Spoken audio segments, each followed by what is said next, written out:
and thanks for coming to our conversation. I'm Jonah Bailey. I'm thrilled to be joined today by Scott Ryder, CTO of Flow. Scott has over 30 years of experience in tech, including 15 years at Apple, time at Netflix, Sun Microsystems before all that, and Meta working on the WhatsApp team. And now he's helping to reimagine the rental living experience at Flow. Scott, welcome. Hey, thank you very much. Really good to be here. I want to frame our conversation before we dive in. There's this idea that the secret to success in technology is individual brilliance and really hard work, really long hours. And I think the idea that we're bringing is that although those things are valuable, the actual secret weapon is culture.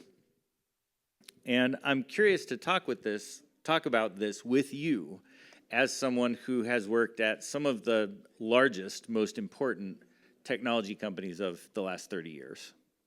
So let's start with the basics. How do you define culture? Yeah, no, I think that's a really good question. Look, in my experience, there isn't culture. There is kind of phases of culture or categories of culture, if you will. I really kind of think of them in three big buckets. The first one is what I like to call poster culture. You put the great posters up on the wall, they say inspiring things, and if you were to pull any random person aside and put them in a room without the poster and say, what is the culture of this place, you will get an answer that there's no alignment there. It's kind of the performative culture that doesn't really do anything. The next culture where it starts becoming effective is what I like to call organic culture. This is culture where you don't pay attention to it so much, but the cohesion of the place, the space that you're going after, the vision, the passion that the people bring to their work and to what they do does create a culture. It's somewhat unformed and somewhat uncodified, but it's real and you can feel it there and it achieves things. And then there's the last category, which is the hardest one, which is what I'll call purposeful culture. And that's where you actually invest in it and you focus on it and you pay attention to creating culture and the outcomes that has. And I've been very fortunate. I've worked in places that have exemplified kind of all three of those categories of how culture exists in an organization with the kind of at least in my opinion, the expected results of each of them, with poster culture returning the least value and purposeful culture returning the most. So I've heard you in the past reference this idea that you love leading, but you dislike managing. Tell me, how does that philosophy or how does that difference connect with those views on organizational culture? So as a leader, what is your role in managing those three different dynamics? So I would argue, so the way that I think of managing is like, there is problem right there, you, and you, go kill problem, make sure you do it this way and not that way. Here's the 3 tools you're allowed to use, and next Tuesday, please. It's very prescriptive, it's very directive, it doesn't leave room for agency, it doesn't leave room for autonomy, and it's necessary because there is no overwrapping, unspoken, built-in fabric that would guide people towards a successful result intrinsically. A place with high culture, you can actually lead. You can basically say, I see smoke on the horizon, and somebody says, no worries, I've already seen that smoke. 3 of us are already kind of on our way out to go put out the fire. We don't know what the fire is yet. But the culture lets you do less managing, if you will, and it lets you do more leading. You can kind of take the bigger picture and kind of help identify the trends and foster communication, obviously foster the culture, but it lessens work. And one thing that we're experiencing now as a startup is that in our world, we're doing things in significantly shorter time, that because we focus very much and we maintain and work very hard to maintain our culture, there's less overhead and less communication burden because most of the actions of the organization are kind of intrinsically aligned to begin with. And so it just requires less effort, and therefore you can get more done. There's a phrase I like very much, which is, in work, your goal is to produce light with the minimal amount of heat. And having culture really lets you focus on producing light without a lot of heat. Another thing that we've talked about before is when there is a cultural mismatch between the organization's mission and what actually exists within the organization. So, you talked about you had a startup. I had my own startup for, yes, I had my own startup for 5 years. And you tried to do it like Apple. That didn't work very well. And then, and then you have like a very secretive culture in Apple.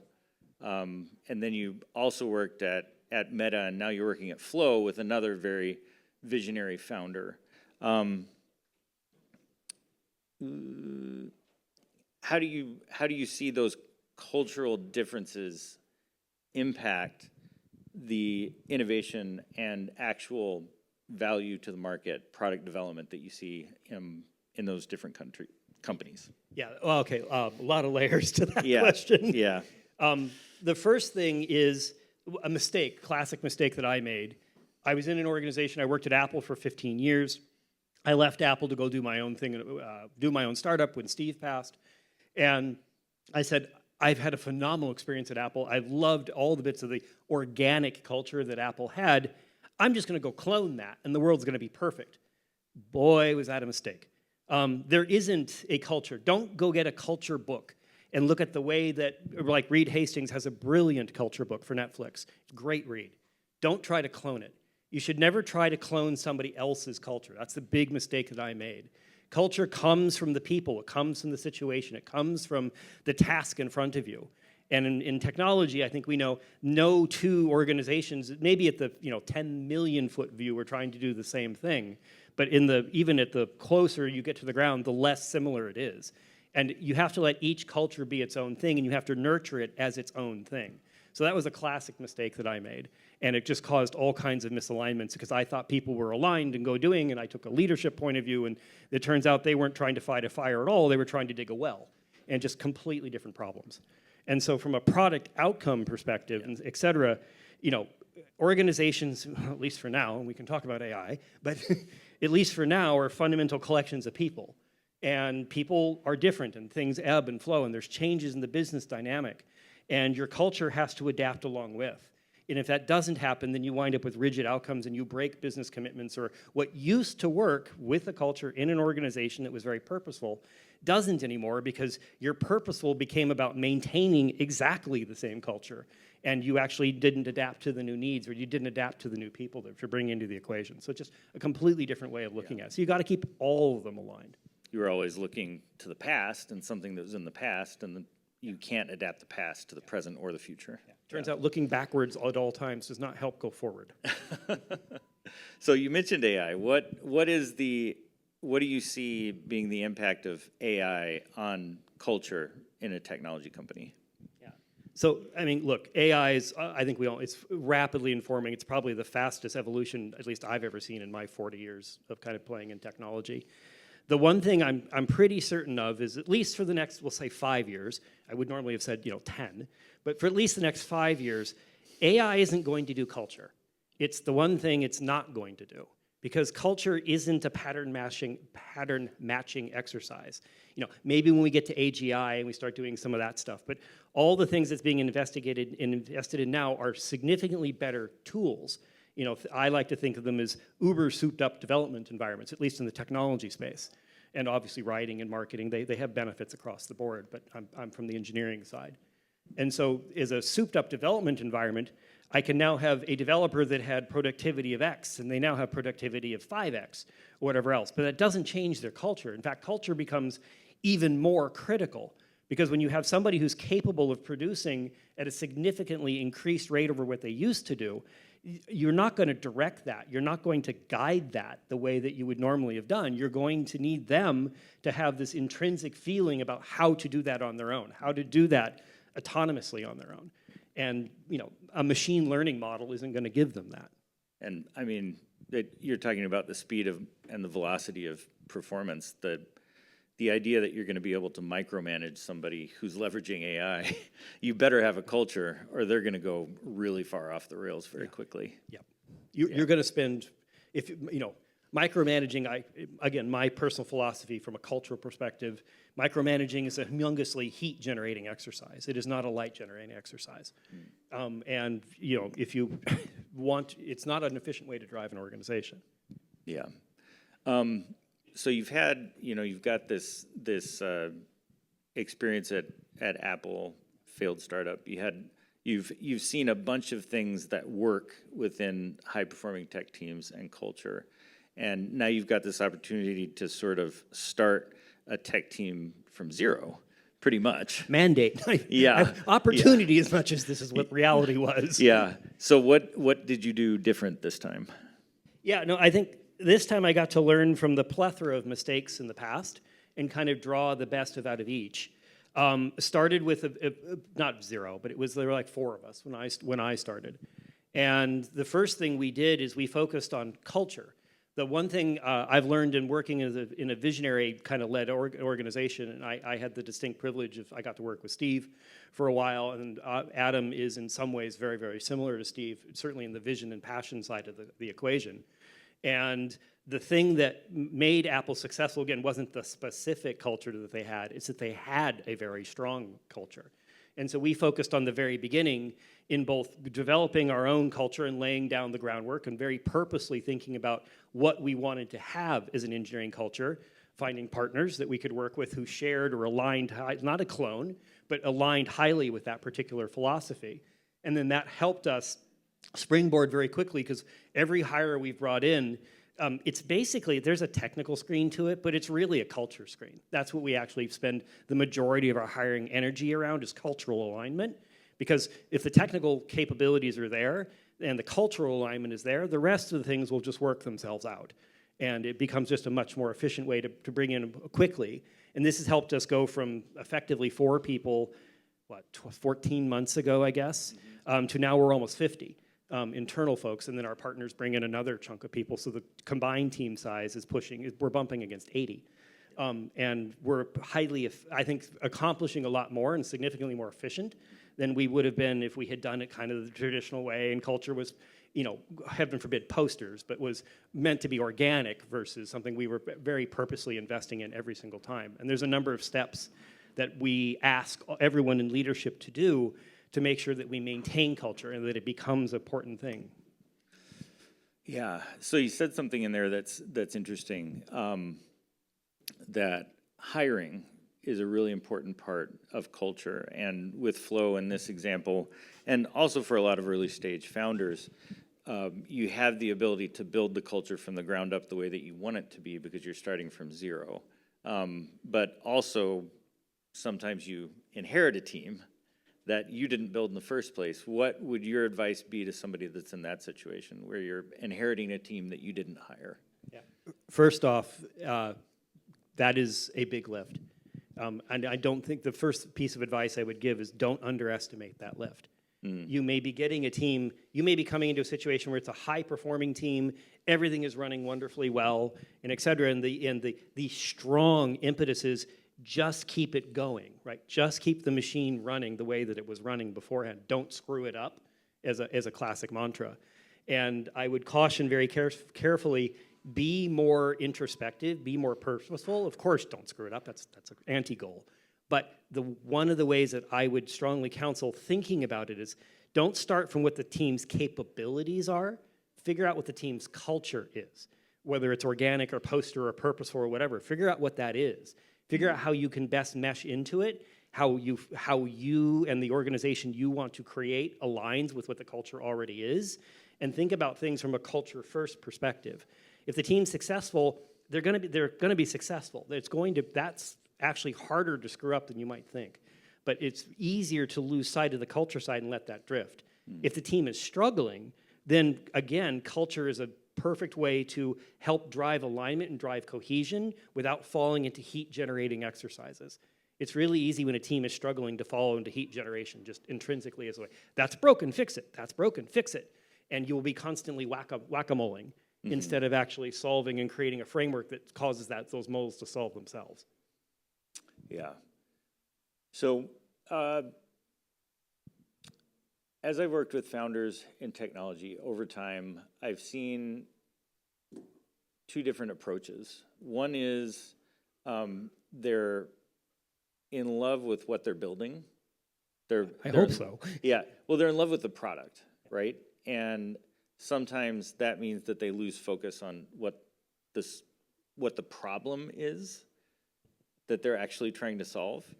And one of the things that I admire about you guys at Flow is that you're not trying to make the product front and center. And one of the things that you talk about is making the technology invisible to the people living in your buildings. And that's sort of like a fascinating approach to product development. Is that like something that you are hiring for? Is that intrinsic in the culture? And how does that influence how your engineers are approaching problems? Yeah, no, I think that's an excellent question. Yeah, Ming, certainly as a technologist, and this is something I fight in myself, you know, we are all at Flow, we're super proud of the thing we're building. We're building something that is very complex. It's much more than you would normally expect to find in a real estate world where you take a database, you put some screens on it, and you're done. What's so hard? And that's not actually how we're approaching the problem, but that's not the point. The issue is that you're trying to solve something for the user. You're focusing on, you can call it first principles, you can call it best practices, you can call it business outcome.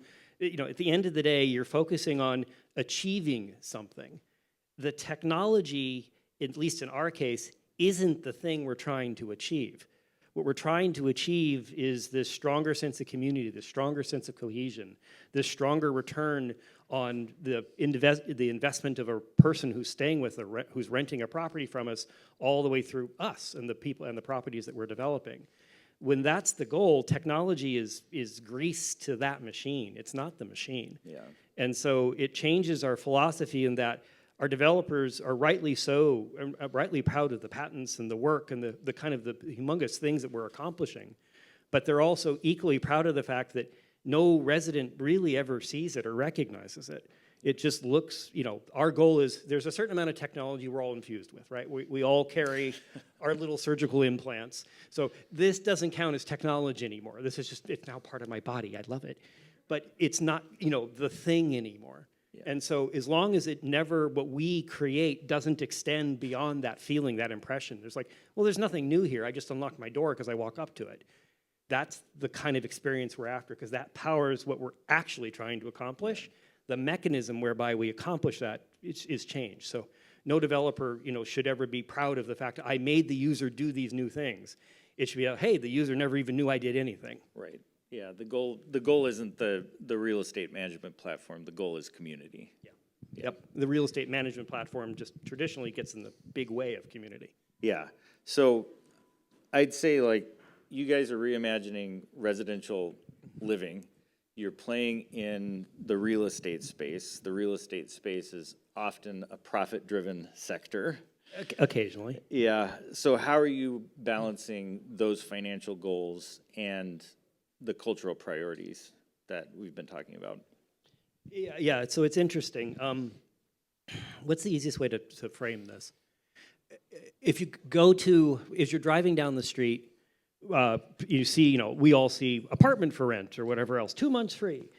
Look at the website that those sites are advertising, go to that website, and look at the experience that it gives you. And the experience it's going to give you is going to be very much 2 months free, $13.95 a month, whatever. It's all about the dollar side of the equation, because that's all the traditional world runs on. That's all the systems are built to do. That's all the culture is built to do, which propagates the systems, which propagates and it just keeps, it's a flywheel that's been running for, well, I'd argue 60 years without change. If you go to, everybody should go to flow.life. Big plug. But if you go to flow.life, yeah, there are apartments on there, there's condos on there, there's even a hotel on there. You won't actually see the dollar side of that, you know, piece. Of course, when you're going to think about renting a room or renting a hotel room, there's going to be dollars involved. But that's at the very, very end. The message that you will see is how we talk about what we're trying to do. You will see community, you will see wellness, you will see oneness, you will see the experience of the interaction whatever that interaction is. We like to say, you want to stay with us for a day, you want to stay with us for a lifetime, we have an opportunity for you that is focused on you. And you will see that in the product. It also it's directly part of the culture. Scroll down to the bottom of the page when I talked earlier about culture needs to be part of everything that you do. It's not posters on a wall. But if you go down to the bottom of the page, you will actually see the 4 cultural tenets for the organization. They're in there. I think they actually might have moved to a subpage now, but they're still there, kind of front and center, because that's how we think of things. When a product person is pitching a new product idea, they don't basically say, and here's how I'm going to move net operating income for this building such and such. It's here's what we want to go do. Here's how it aligns with culture and what we're trying to do for our resident or whoever the product's for. How it aligns with them. And by the way, here's the costs and operating incomes and risks and et cetera go with it. But the conversation is inverted because the culture mandates that it gets inverted. And it becomes self-propagating that way. So you're working right now at this really mission-driven organization, right? The focus is on community, the focus is on oneness. I'd like to draw the contrast with a different type of organization that you worked at that had to provide shareholder value. And there's been a couple of those. Yeah. But let's talk about Apple. And there's also this idea that the more you focus on profit, that actually the less profitable you are. The harder profit becomes. Yeah. And so what was that culture like at Apple? What drove that culture forward if it wasn't profit? Yeah, that's really interesting. So I've been very fortunate in a lot of things. I started working with Apple in 1988, and then I worked with Apple from 1988 to about 1992. Then I did a break, and I did time in what I like to call San Quentin. And then after coming back from San Quentin, and I got to go back to Apple for a while. And I got to experience Apple at kind of all 3 of its phases of cultural evolution. The 80s and 90s, things were great. It was organic, the culture. We were producing products we believed in. We were producing things we liked. Computing nerd was still a bad word, in those kind of days. And we enjoyed what we do because it was nerdvana. We just got to go play with stuff. And technology and cool solution, somebody will buy it for some reason, was the way that the culture ran. And profit was, we can make money at it. It was great. And the company was successful in that model because, again, profit was not the primary goal. It was, of course, part of the conversation. But we were a passion-driven entity driving towards nerd things. And then, the company changed. Profit became everything. Dell and the Windows and all that hegemony kind of came into play. And the whole industry became about profit. What's your market share? How much are you making? What's your speeds and feeds? And the culture did not adapt because it was an organic culture. And organic cultures do not adapt quickly because they come from the people. And unless you change all the people out at once, you're not going to have the organic culture become something else. And so the company struggled mightily. I mean, like really bad. If those check your history books or whatnot, Apple just about died in the early 90s. Yeah. And I left, many people left, because I had a personal lack of confidence in the leadership of the organization at that time. And the culture was toxic and silly. And that's when I did my time in San Quentin.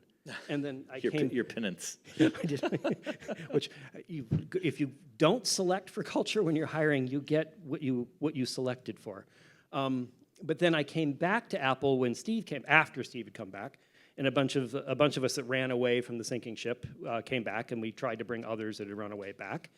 And the key is the culture was back again. And the biggest example I have of that, about how serious you have to take culture. How many people remember when Apple was about to die and et cetera in that time? How many people remember the Think Different campaign? Oh, yeah. Yeah, here's to the crazy ones, the misfits, the rebels, Richard the square. Dreyfuss. Yep, square pegs and the round holes. I can quote the whole thing. Yeah. But that wasn't a public ad campaign. That first piece, and Steve told this story later, and some of us knew it at the time, that wasn't meant for the public. It just happened to be, it was so powerful that they put it out to the public. That was a cultural reset piece for the employees. That was the entire purpose of that.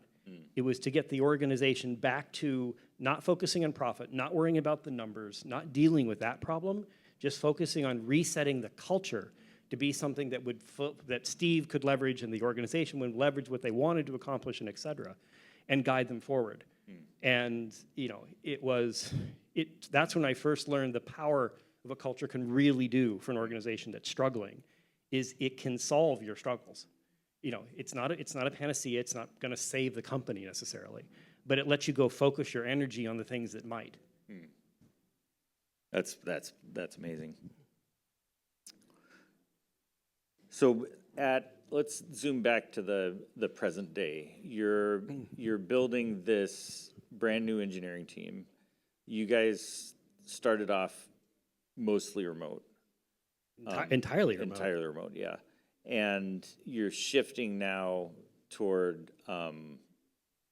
on-site, hybrid, some portion. 4 days a week is the target. 4 days a week in Miami, New York, and San Francisco. Palo Alto. Yeah. Sorry.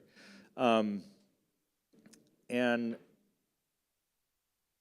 first of all, like, what's the first reason that I have there is why? Why did you go from remote to hybrid 4 days a week? Yeah, okay, so that's really interesting. Two things.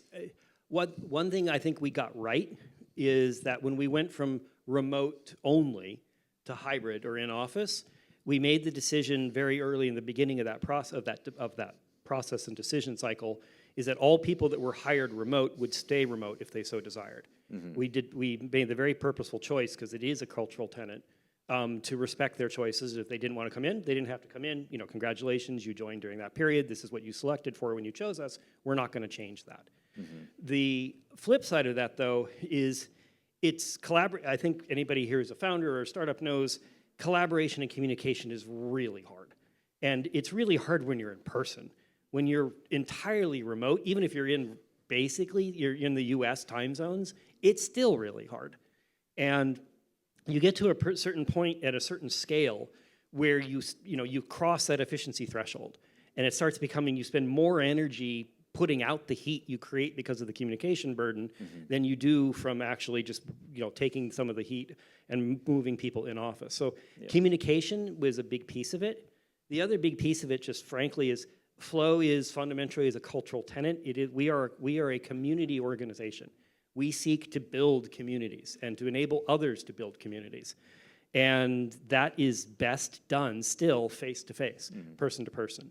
And if we want to foster that within the organization, it is a conscious choice that we need to make sure that we do the things at the organization that are difficult to do in the market to foster that vision. We have to stay true to the culture, true to what we're trying to accomplish there, or we won't accomplish what we think we're going to accomplish. And so that was the other piece of it. And it's been tricky. It's certainly not been without its missteps, but I think we're really we're getting close to the threshold now where we have almost as many people in office as we do extra office. And now we're doing the next steps of figuring out how do we keep this hybrid environment inclusive, and what are the call it well-worn paths through the grass, not rules, that we can do to help people who are remote feel part of the inward community, and vice versa. So in culture, there's this idea that it's comprised of sort of four different things. I'll just lay it out. Process, how we work together. Practice, how I do my work. Rituals, how we celebrate. And then recognition, the people we celebrate. How do you see your organization leveraging those things as you're navigating this tricky situation? Yeah. So we don't look at it quite as strict as structurally, I think is the best way of thinking of it. The way that we kind of look at it is we have our core tenets that we hold to, and then some of them are competing, like relentlessly high standards and ship now are two of our big tenets. 1 + 1 is 11, and grow are two more of our tenets that can tend to be on opposite sides of a spectrum, because they can naturally compete, ship now and relentlessly high standards being the poster children for that particular dichotomy. Yeah. And as you look in, culture isn't a universal thing. You don't peanut butter the organization with the same culture. Yep. Each situation requires an analysis about how it's aligned with and misaligned with the cultural pieces, and what is the outcome, what is the thing you're really trying to achieve here. So with, for example, in the in-office situation, communication is becoming actually more difficult in some ways because of the remote and non-remote, and the people in the room have the significantly higher bandwidth connection. Forgetting about the other people. Yeah, forgetting about the other people. Yeah. And so we actually have taken, great creative people steal, creative people invent, great artists steal. And so we stole something from Twitter, of all places, that it actually works really well. R.I.P. Moving on. Is that when we have a meeting with more than one remote person, even in the room, everybody is still on laptop screen and still in their own square. So we are present all in the room with each other, but we're also all in the Zoom, each in our own square. Yeah. And that is the focus of attention. And so that helps leverage some of the benefits of being together, because you have kind of the pre-meeting banter and the post-meeting banter and all of that piece. But the people that are participating with you in the room do feel a much higher connection. That's the cultural, we haven't created a process for that. It's just something that we kind of encourage to happen in the meetings organically. And it doesn't always happen, to be fair, because it's not as efficient sometimes. Sometimes it's more of a communication outward meeting and everyone's a spectator, so it's not as important. So that's why it's not these rigid guidelines, it's situational.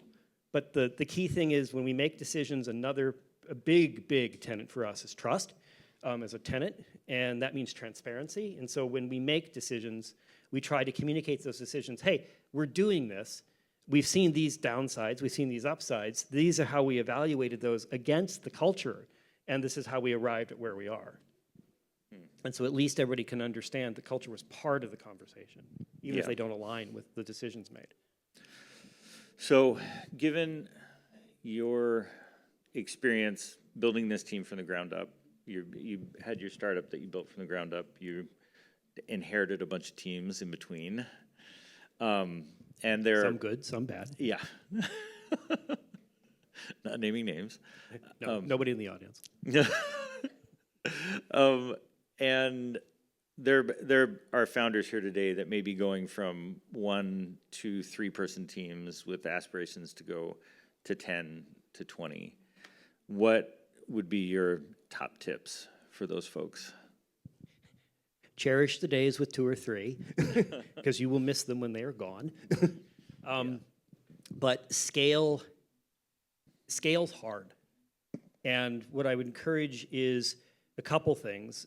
Don't mistake volume for scale. More does not necessarily mean more. All more really means is more. It can mean more capacity. It can mean more output. It can mean more result. It also can mean more heat. It can certainly mean more cost, more overhead, more coordination difficulty. Think about first principles. Think about why you're trying to scale, what you're looking to achieve. And what I would strongly advise is when you're looking against that metric, start at culture. Start at what is our culture today? What is more? And you can kind of pick any avenue for more. It doesn't have to be more people, more customers. What does more do, and how does it align with, and how do I think what I have today in terms of my organic culture or my purposeful culture? Hopefully you never have a poster culture. How does it align with that? What cultural things can I do to support that? What cultural things do I already have that will just support it automatically? I don't have to do anything about it. I get to leverage the investment I made in culture and reap those benefits. And then start thinking about how do you go do more. It's really easy to fall into the trap that more means more. More means more, more people, more capacity, more everything. And you might miss some of the cracks that it forms automatically. This is the mistake that I made in my startup. We were about 5 or 6, and we were doing well, and things were stable, and we had a purposeful clone of a culture that wasn't ours. But we were small enough, and frankly, of the 5, 4 of us were ex-Apple, and so it was pretty familiar to us. As soon as we said, more, we're going to go do more stuff now, we're going to go after more customers, then we didn't pay any attention to the culture. We just said, more. We need more people, hire this, get this office space. We fell into all the mechanical things you do, and we lost track of the factor really never paid attention to. There was a culture that kind of would enable this or hurt it, And that's where really the culture actually started creating some of the problems that creating some of the fissures, because it just didn't work. It didn't scale that way because it wasn't us. It wasn't the people we had. It wasn't the market we were going for. My startup was in education. The funding cycle in education is not measured in years, it's measured in eons. And so it is just a completely different market about how you approach it. And a culture that is seeking more of a year kind of thing does not succeed. And so you've got to really make those kind of alignments at the beginning. So that's how I encourage you to think about it. Think about when you want to grow or when you need to shrink, and look at your culture as your backbone. Look at your culture as your North Star, because it will really help you solve problems without having to even pay attention or, frankly, let's be fair, catch the problem before it becomes a problem. The culture will help you kind of be a safety net against that. So you've worked in large companies and you've worked in small companies. How does company size affect cultural development? Yeah. So one of the largest companies I worked at is a poster culture company, and was very proud of its posters, but the experience of the people on the ground was not aligned. The culture did not help people solve problems. The only way people solve the problems was brute force, lots of heat for not as much light. And it just became a huge chore for everybody involved, leaders, individuals, et cetera, across the board. I also had a privilege of work for another company that is known for its culture. I mean, that's what it does, pretty much. It's like you go to culture school and they pay you. And it was just a completely opposite experience. They were able to achieve great things with very little oversight, very little communication at all, very little policy at all. And what's interesting is the poster culture company would, I don't know, they had to have orders of magnitude, 50x the number of individuals available to go do any one thing. But they actually accomplished significantly less in the places where the two organizations overlapped. Because the strong culture piece meant the leadership got to focus on the big problems. How do we solve what's coming in a year? How do we set us up for 5 years from now? Not how do I get this thing shipped next week, because you had no culture that would support shipping the thing next week at some kind of quality. And so it's that fundamental backstop thing. Even Apple, which today I would argue is still, I still have some friends left and some insides at the company, it's still an organic culture. They are not purposeful about their culture. It is organic, but it is so intrinsically burned into the organization at this point, it doesn't need to be as purposeful either. You're just not going to be very happy at Apple and stay there very long if you're not aligned. It's probably that's a very difficult culture to steer or change. At this point, it would be very difficult to steer. Yeah. And the thing that is a organic but strong cultural tenet is obviously their degree of secrecy, even internally. Yep. So we're hitting toward the end. I've got two more questions. Sure. Time flies. So we've been working together for 18 months. And you've described this relationship as like having eliminated the seam between the organizations. Yep. And I think that's been possible because there is a cultural affinity or a common cultural foundation. Yes. What do you talk more about that? What does that actually look like? What are the things that are involved in that? So I think one of that is more happy circumstance, and one of it is very purposeful. The happy circumstance size is, from some perspectives, we got to grow up with you, right? We started with no culture, and we started working together. Our organization started working together very early on, and in the early days, there were 5 atoms for every flamingo. And so your culture kind of intrinsically became ours in a lot of ways in those early days, just because volume. Yeah. But because we were purposeful, we did know what we were looking for, and culture was, frankly, was the biggest selection criteria I used in selecting a partner to work with in the first place, because I expected that was what would happen. It allowed us to build this seamless interface between the two orgs. We don't have a traditional supplier-customer kind of relationship. We are fused, for better or for worse sometimes, in all the ways that matter. And this helps reinforce and helps us build our culture. So that's what, and that's just circumstance. You can't, that's not you can't repeat that unless you're going to be your founder and you're truly starting from effectively zero. The other side of that equation is, though, as we have grown up, and now it's the shoe, so to speak, is on the other foot, and there are more flamingos than there are atoms. It still works really well because both of our organizations are very purposeful about our cultures. And they're not clones. There are ways our cultures are very different. Yep. But there are also ways, at least the big ways, that they're very tightly aligned. And that helps a lot because it doesn't mean, we're not the same. We don't need to be the same. We can each, it's a somewhat charged term now, but the diversity of our organizations really helps us achieve a lot of stuff there. Yeah, there's like a Venn diagram, and there's some significant overlap, but the Venn diagram doesn't need to be two concentric circles. Nope. To make it work. It would probably be bad. Yeah. Because you're not trying, as an organization, 100-year vision, you're not trying to accomplish the same things we are. Right. Yep, completely. So we're coming to the end of our time. I want to ask you one more question just to sort of leave everybody with. If there's one cultural principle that you believe has the most impact on a tech organization's success, what would it be? All right, my answer to this one. Yeah. Look, I certainly know our cultural tenets are in no specific order except for the last one. 1 + 1 is 11. Growth, grow in general. Relentlessly high standards. Ship now. And trust. Trust is the last one. And there's a reason for trust. If you have an organization that does not prioritize trust between individuals, trust between the individuals and their leadership, trust between the leaders, you are headed for a lot of heat in the way that organization functions. Because, you can, look, you take, at least for now, work is comprised of human beings, and human beings working together will work the way human beings have worked since the beginning. We crawled out of the ooze, so to speak. There's always a certain amount of political dimension to things that happen. This is good in a certain degree. It helps bring energy and bring focus and bring passion and bring motivation to an organization. But if the organization is functioning without trust, it very quickly becomes a heat-generating exercise. And that is the single biggest thing I would encourage anybody who's trying to be purposeful about their culture. And you have to be purposeful about trust. Trust does not happen from a poster. My poster organization had a poster that said, at blank, everybody trusts everybody.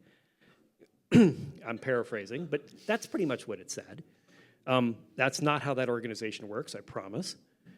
Organically, see the human comment, you do not intrinsically, maybe you get lucky, but you don't typically have an organization where trust becomes a central principle organically.